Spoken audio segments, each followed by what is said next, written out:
Hello friends, welcome to Life with Aesthetic. இன்னைக்கு என்னுடைய hair care routine என்னன்னு பார்ப்போம்.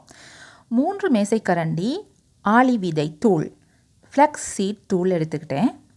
அதே நேரம் 500 மில்லிலிட்டர் தண்ணி எடுத்துட்டு, நான் இதை இண்டக்ஷன் குக்கரில் செய்கிறதுனால ஒன்று ஸ்லோ குக் மோட் இல்லாட்டி மில்க் மோடில் செய்து கொள்ளலாம். நான் கண்டினியூ பண்ணது ஸ்லோ குக் மோடில்.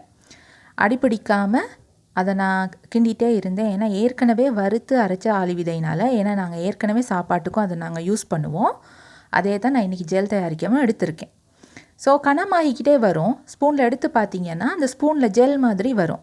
அது சரியான பதமாக இருக்கும், தண்ணியும் வற்றி இருக்கும். அந்த நேரம் நீங்கள் ஒன்று வடியில் இந்த மாதிரி நீங்கள் வடித்து கொள்ளலாம். அது எனக்கு பெருசாக சக்ஸஸாக வரலை. அதுக்கப்புறம் நான் என்ன செய்தேன்னு சொன்னால், ஒரு காட்டன் துணியை போட்டு அந்த காட்டன் துணியில் நான் வடித்து எடுத்துக்கிட்டேன். அது 2 முறை பாவிக்கக்கூடிய மாதிரி ஜெல்லை தந்துச்சு. அதை நான் ஒரு கிளாஸ் பாட்டிலில் போட்டு சேவ் பண்ணி வச்சுக்கிட்டேன். அதே நேரம் அந்த மிஞ்சிற ஆளி விதையை ஸ்க்ரப்பாக யூஸ் பண்ணிக்கிறதுக்காக எடுத்தேன்.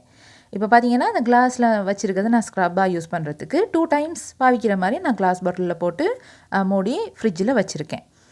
அதுக்கப்புறமா ஒரு மேசைக்கரண்டி மாதிரி வெங்காய ஜூஸ் எனக்கு தேவை. அப்போ நான் வெங்காயத்தை நல்லா அரைச்சிட்டு அதை நல்லா பிழிஞ்சு எடுத்துட்டேன்.